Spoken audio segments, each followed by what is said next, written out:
Fore.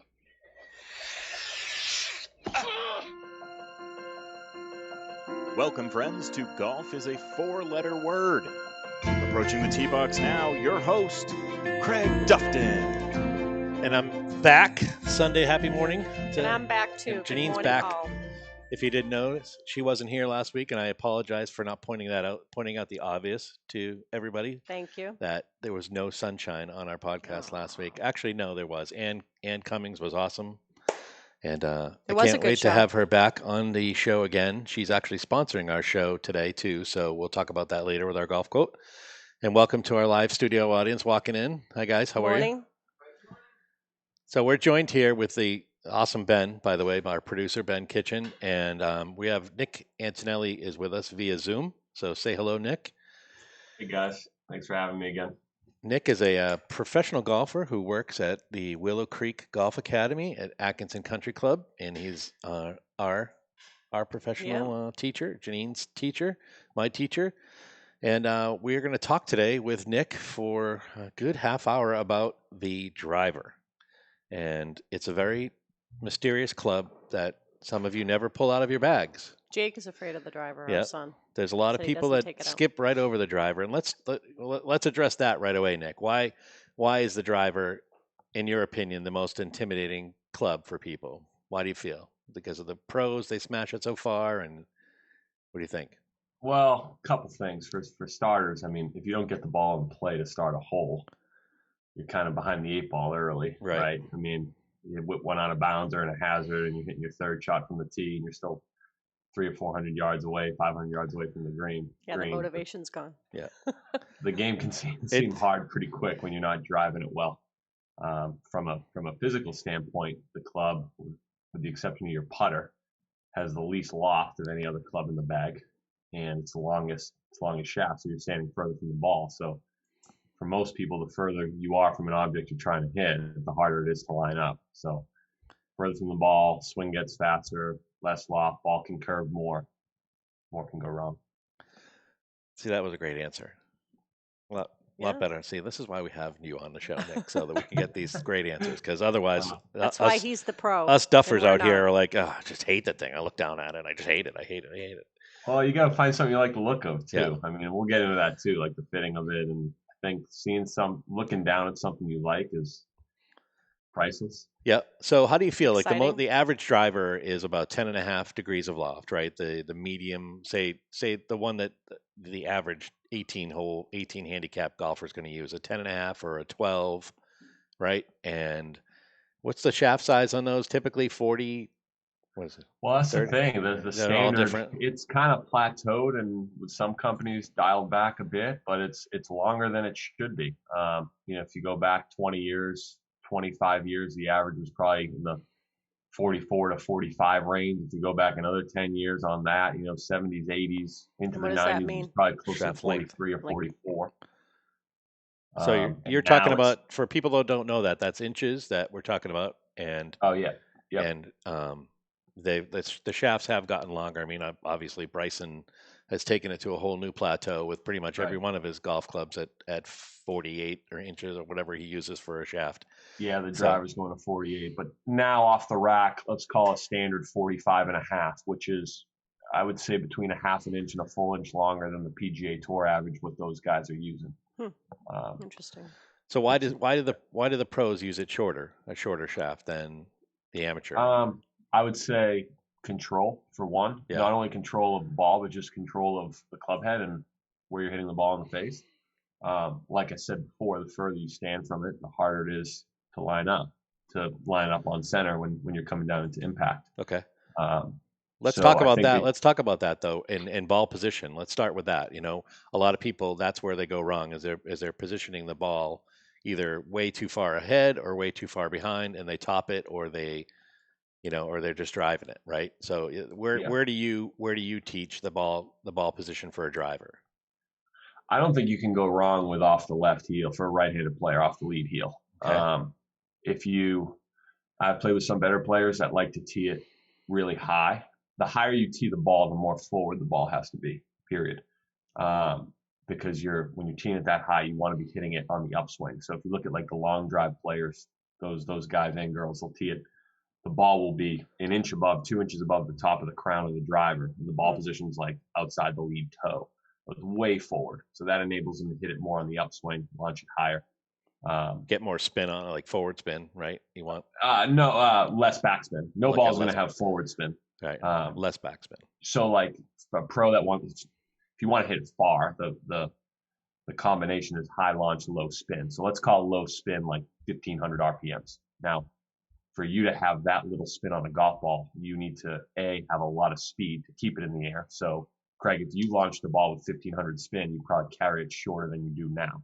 You need spin to keep it in the air unless you have speed or launch. So you either have to launch it really high with a lot of speed, or you're better off having a little more spin on your ball. So people that play it a little further back will see it a little lower. They'll launch it a little flatter. They'll have a little more spin to get it in the air. There's no perfect because everyone swings a little different. Like you take somebody that everybody knows, like a Sergio Garcia or a Brooks Koepka, both awesome drivers of the ball. They hit down on the ball, they spin it, and you have a guy like Rory that hits up on the ball and doesn't spin it a lot. So there's not one way to do it, but everything's. That is the great part about golf, though, is there's a couple of ways to approach the same thing, So sure. And what might work for one may not work for somebody else. So why don't you ask some questions? You're the average American golfer. You're out there. My aim. I mean, I can drive it pretty well. Would you say? What do you want to talk about next about the driver? Talk about the aiming and how important that is. So are we talking like alignment aim, or are we talking just dispersion of the ball aim, like where the ball ends up? Well, let's make sure I'm understanding. You pick one, and then we'll talk about the other one after that. I don't know. I just want it to go straight. Listen, you said at the beginning of the show though that you want to put the ball in play. So let's talk about aiming to put the ball in play. All right. So aim's in your mind. You see a target and say, okay, I'm gonna hit at the right edge of the fairway bunker. That's my aim. That's in here. Your alignment is actually physically where you're you're not supposed to define a word with the word, but where you're aligned, where your feet, your knees, your hips, your shoulders, how things are positioned in relation to the golf ball and your target. So people generally aim well. Aim is intention. We have good intentions, but if we're not aligned well, you want your alignment and your aim to be aligned, looking like they're trying to achieve the same thing. When people come in for a lesson, they're like, okay, I'm aimed at that tree, but they're aligned the right edge of the range. I'm like, okay, we have some mix up here. That makes sense. I mean, the best way to work on your alignment is obviously practice. You see plenty of players practicing laying down clubs at their feet, working on ball position and alignment. The driveway markers are awesome. I think working on setting up and putting something in between you and your target, for instance, taking a driveway marker and walking it 20 feet up your target line and putting a stake in the ground so it gives you kind of an intermediate visual, almost like picture like a field goal post in between you and your target. And this is so true, because you'll see this when you're if you're watching the Golf Channel and you're seeing them warming up on the range, they're using the driveway markers. The ones you put out in your driveway for marking for snow, right? They use those as simple alignment tools. Yep. I've seen like them line clubs down. I've seen totally. You can do that too. Work on ball position and alignment with that. Do it with tees. So maybe just fixate a line to a point ahead of you, but that's not the full yardage, maybe halfway. Right. Yeah, or I mean, even way less. I mean, if you're hitting something 200 yards, like let's say you drive the ball 200 yards, you might put that driveway marker 20 feet, up the line and try to hit it right over, or put two that split surround your target line, so to say. So you're trying to feed it through something. Just good visual. Golf's hard. It's hard to align and aim, so to say. Because you're standing on side of the ball. You're not standing directly behind the ball. So you're trying to build your stance to be relatively close to parallel to your target line. And everyone, you might be left eye dominant. I might be right eye dominant.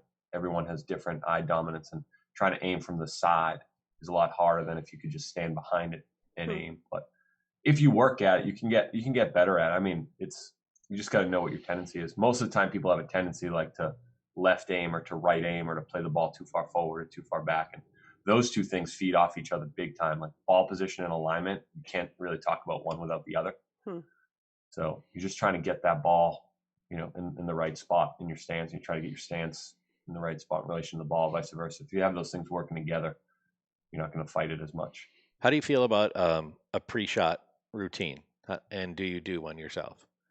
Oh yeah, sure. I think it's very important. I think it's important though that it comes like, listen, like anytime you're trying something new, it can be weird to try to implement. But what I was going with is it's got to be organic. Like it's got to be, when you see people do the same things every time, usually they don't even know they're doing it, but they're just getting themselves, mentally ready to play.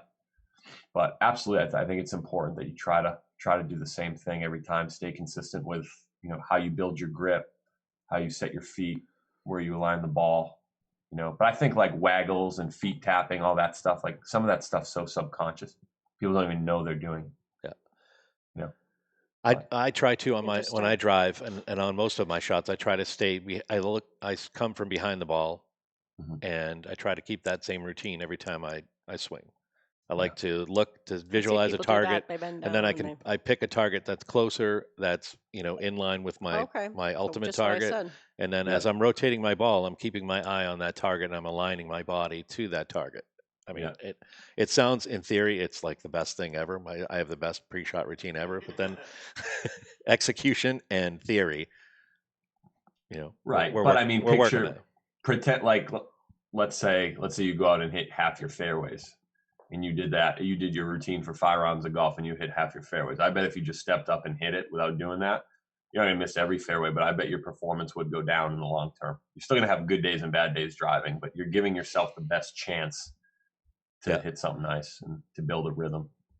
Let's talk about the driver versus the 3-wood for people, because a lot of people that are amateur golfers hit a 3-wood off the tee.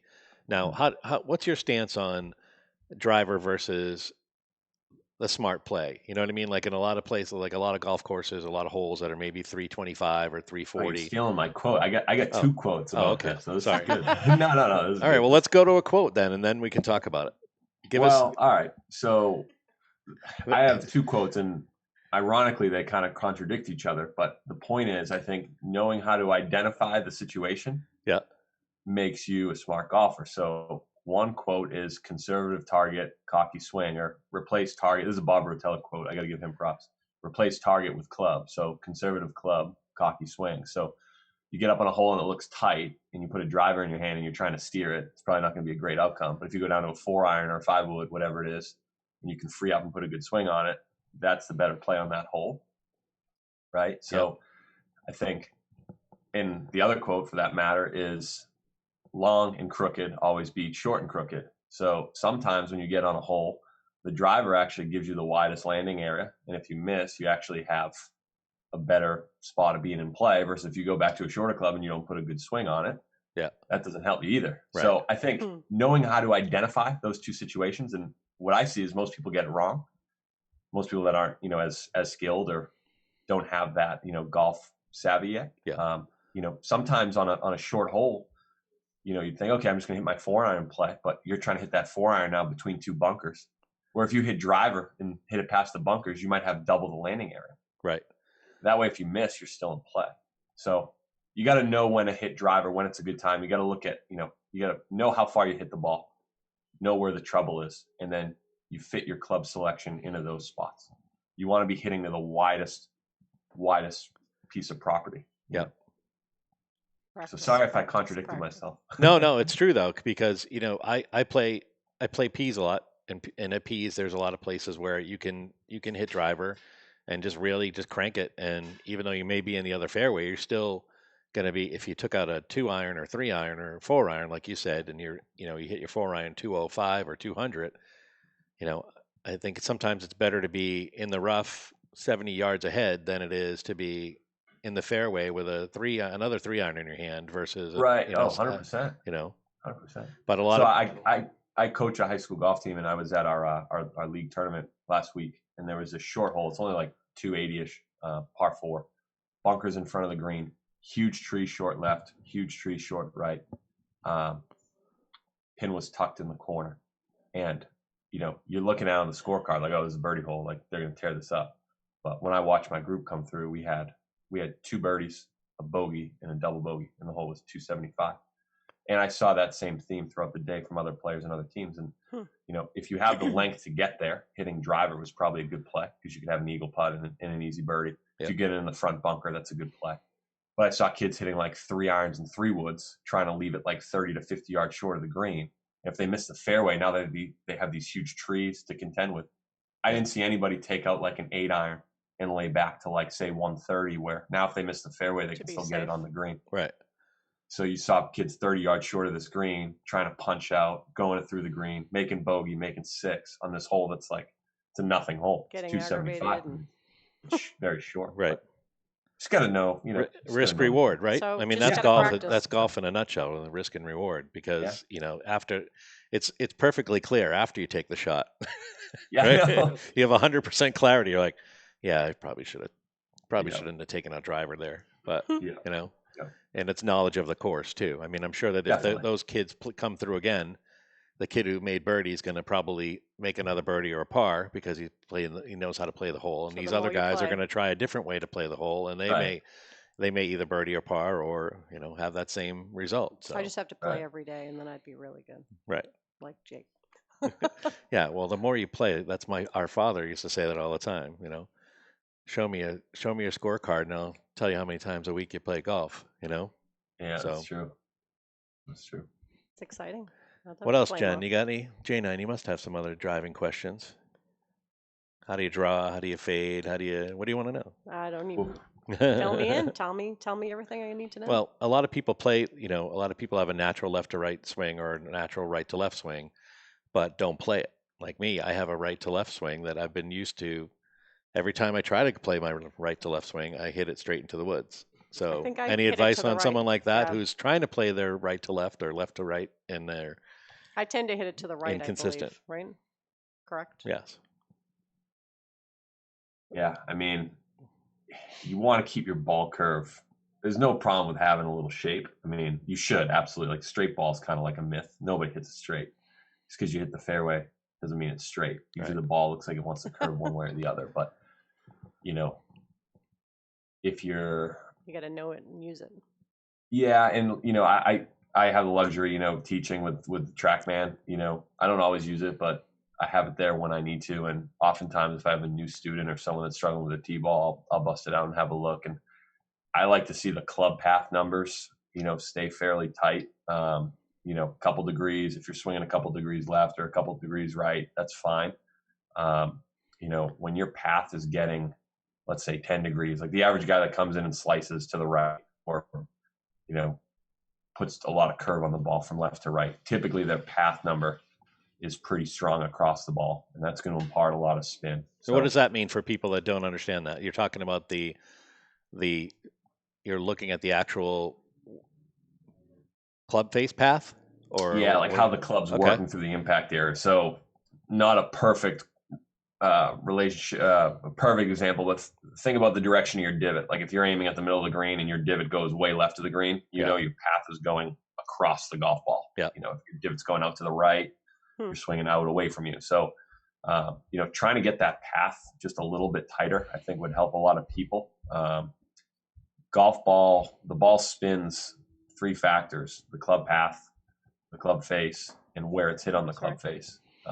So you want to figure out like what's your bad shot. So let's say the average person that misses to the right is probably swinging well left to target with a club face that's open or pointed to the right in relation to the direction they're swinging. They tend to hit it really all over the face, but you see a lot of heel shots, and any ball that's hit on the heel is going to tend to spin to the right. If you're a hooker of the ball, you probably have a shut face that points too far to the left. You might swing too much into out.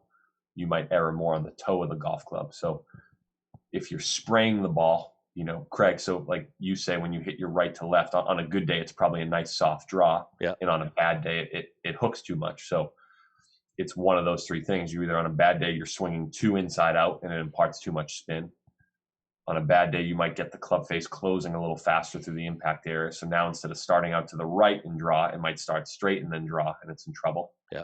Or you might hit it on the toe of the golf club on your bad swings, and that causes it to hook more. Right. So I would identify the path, the face, or the contact point weakness in your game and figure out why in your swing that happens and work with someone that can help it or try to figure it out. And you are TrackMan certified too as well.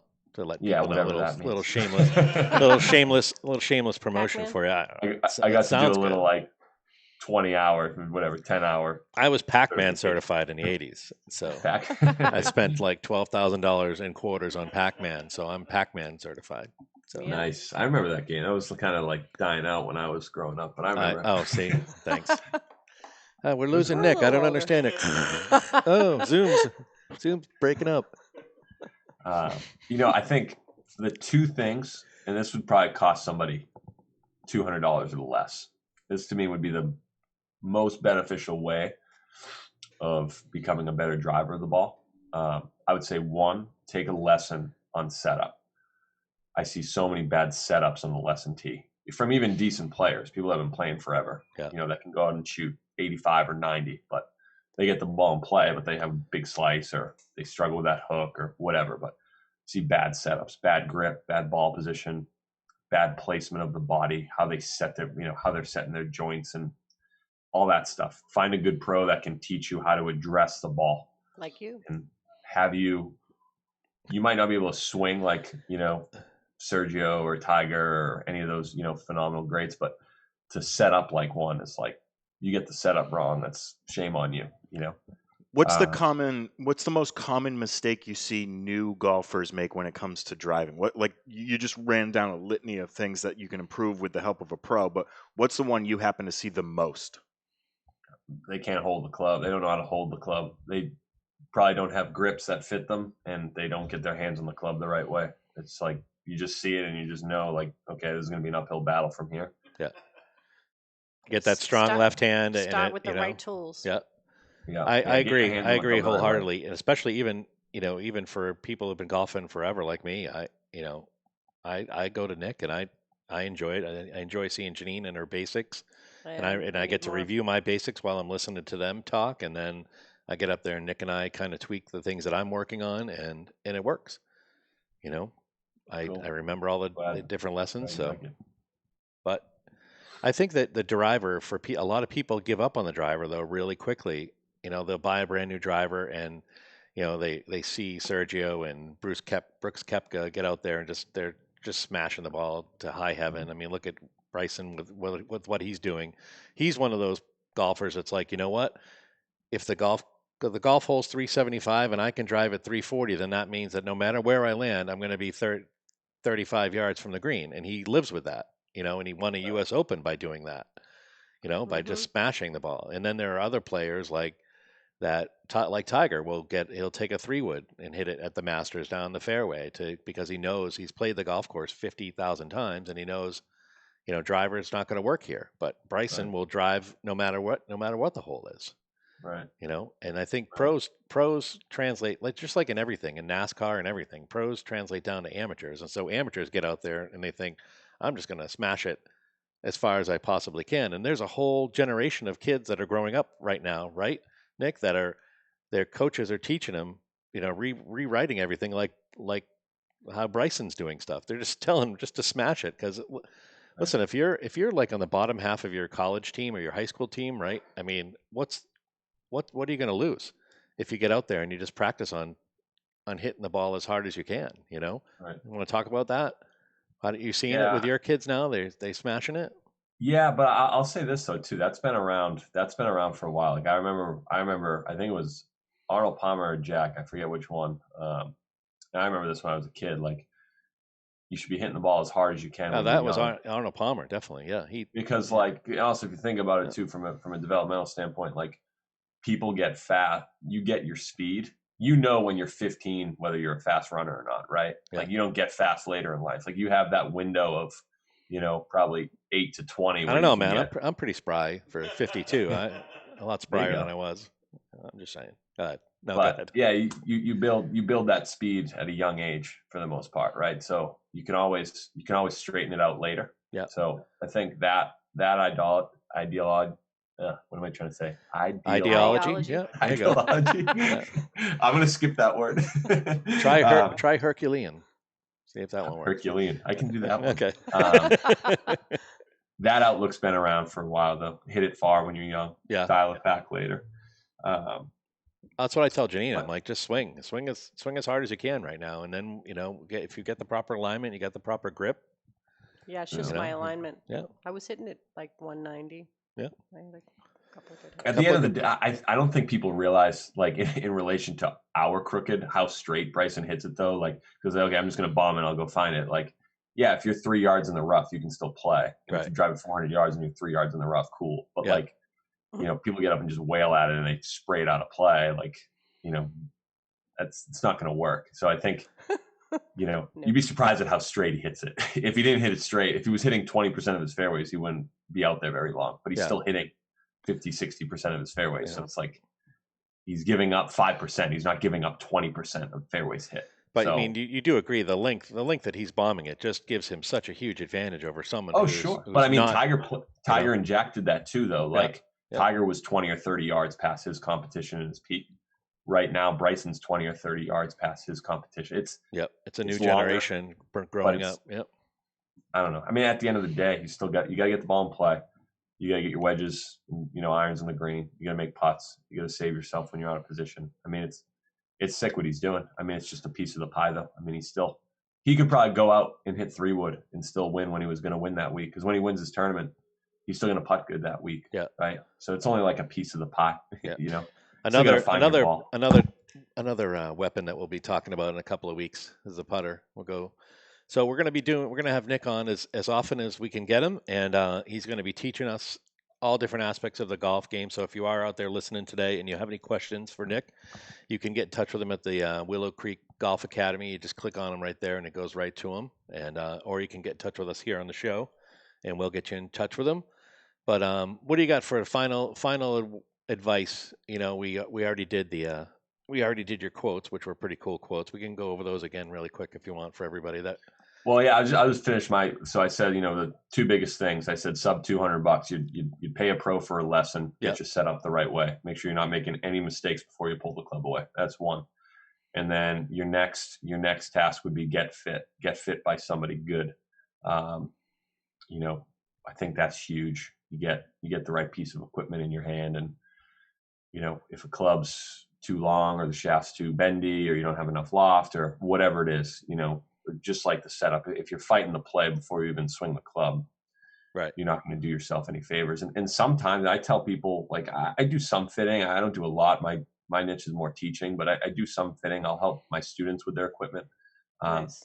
When someone signs up for a fitting, I said, look, my goal isn't to sell you a club. My goal is for you to have the best club for you. And I'd say 1 in every 4 or 5 fits, I tell people to keep what they got anyway. Like, you hit those irons great. You hit that driver great. Your 3-woods, it's great. So maybe even more. I mean, if you want new and the latest and greatest, don't come to me for a club fit, because sometimes I'll just tell you what you have is good. But sometimes it's what you have and just a little bit of an adjustment is all you need. Change the loft a little bit. But I think shaft's a big one. Like I said, that the standard length's gone up and up. Most of the time, people can't handle that length. Shorter shaft length is 9 times out of 10 going to be better. Yeah, too whippy. But you can't just go cutting it down, because then you change the weighting of your club. So that's why you got to work with a fitter. So when they order your club, it comes with the right length, with the right head weight. Don't just go, oh, Nick said cut a foot off my driver. Now you get this thing that feels like a kid's club. But Nick said I can do it. Yeah. Consult. When your driver is shorter than your putter, then you've gone a little too far. Yeah. So what else you want to talk about? Anything else you want to talk about really quick before we take off? Oh, man. I mean, there's so much we can talk about, but I know. Talk about what you're going to be up and coming. We're going to talk about some iron play. We're talking about short game. Talk about we said wedges and putters. So I figure we could. I mean, putting's pretty self-explanatory. We talk about some putting, lag putting, short putting. Putting under whatever sort of pressure the audience you think would be a good fit. Whether it's a a best ball match, a club championship, or playing in a scramble for the first time, just putting in general. And then when we get to wedges, we can talk about, bunker play. We could probably, wedges, my gosh, you could probably have 4 episodes on. You get pitching, chipping, bunkers, flops, yardage, wedges. There's all different types of wedge shots. Yeah, the other thing I'd like to have people know too that we're going to talk about is, what kind of wedge do you need? What kind of the sole, or how many degrees of that do you need? We can explain all that stuff too for people on their preferences for equipment, definitely, because a lot of people don't understand that their gap wedge, they think is a gap wedge, it's at 45 degrees, and then their next wedge is 56 or something, and there's nothing in between the 45 degree pitching wedge and they think that their 56 is a gap wedge, and you're like, that's like 11 degrees that you're missing of yardage that you could be taking advantage of with like a 52, or something like that. Yeah. So on the note of driving, like we talk about now while we're together, just a couple things to look at when you're going for your driver. One of the things is loft, obviously, and the beauty about today's clubs is most of them are adjustable to some or a great degree. So in loft on most of them you can. But also understanding that when you change the loft, you also affect the face angle. So let's say you're somebody that slices the ball and you buy your 10.5 degree driver. Now it's going too high and you try to take loft off and you bump it down to say 9 degrees. Well, when you take loft off, you actually effectively open the face angle. So for a slicer, that's not really good. Nope. But if you're working with a fitter that says, okay, you slice it and we're between lofts, let's get you the less loft. You could always tune it up and it'll close the face a little bit. It might help your slice. So even like a little tweak like that, that's not going to make your slice a 2-yard drop, but that might make your bad swing a 30-yard slice be a 18-yard slice, and it might catch the rough and stay in play. Right. Just like little things. Sure. Certain drivers are weighted differently internally that you can't really, sometimes you can see where the screws are on the outside, but sometimes it's internal. You have draw bias and more fade bias and where the center of gravity is on the club. So it either, helps the club close or helps the club not close. And that obviously, that's pretty self-explanatory if you're a fader or a hooker, which one you need, but also whether the weight is forward or back. The further back you put the weight in a golf club, generally the more forgiving it's going to be, the easier it is to get up in the air. More forward you put the weight. Better players tend to like the weight a little bit more forward because you kind of feel where the face is a little bit better and helps keep the ball flight from getting too high. Make it drive a little better. So much stuff to know. Yeah, and that's why going to somebody there's good. There's people at home going, I think I pick up golf. Then they watch our podcast and they're like, oh my god, I'd rather play chess. Well, I think my mom's in the audience and she's like, yeah, is he speaking English at all right now, or like? But hearing that, like, what I would tell somebody to do is like, don't self-educate. Just go to somebody good, and then you don't even.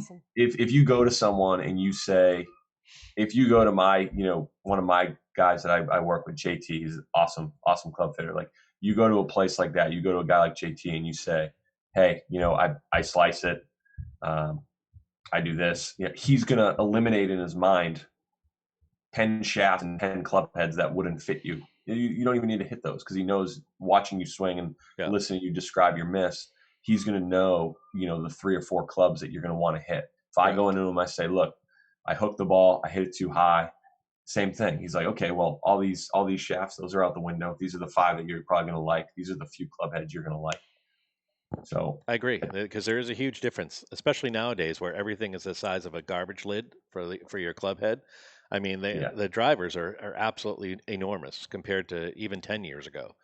I mean, they're 400, 300 cc's back then was big, and now they're just like got a new one. They're crazy. Yeah, I just bought a Cleveland. Cleveland? Yeah, I like the look of it. The HD, the brand new one. Cool. I literally haven't even I took the club head cover off of it just once. So I just saw it online and I love the look of it. It's got a smoky. What do you like? So you talk about that. What do you like the look of? When you look at, what do you want to look down at when you look at your driver? I don't want to look down at anything shiny. I liked how it was matted and black. And like my Titleist driver, I like a lot and I hit it really well. But every now and then when I'm playing in the sun, it's shiny and staring up at me and I want to... You know what I mean? Well, it's kind of funny because we talked about this, I think, on another show, that buying a golf club is, people go by looks. They don't go by feel sometimes. I mean, better golfers, of course, sure, right? But most people, when they're buying their first set of golf clubs, are like, "Oh, these are pretty," you know what I mean? Or these, I like these because they're green or they're blue or they're, pink. you know. And but I got a 10 and a, I got a 10.5 loft. I got a Fore Cara stiff shaft, so I'm gonna give it a shot.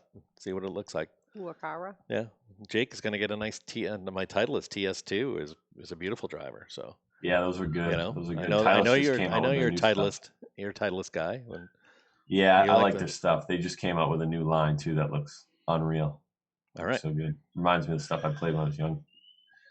Excellent. Well, we'll see you soon, Nick. I know you got to take off, but I really appreciate having you here. If anybody wants to get in touch with Nick, he's at the Willowcreek Golf Academy at Atkinson Country Club, one of our favorite spots. I need another lesson too. And Jeanine will come see you soon. And I appreciate your time. We'll see you next week. We're going to talk about Far Corners Golf Course. Awesome. Enjoy it. Have a nice weekend. See you, Nick. Thank you so much. Thanks.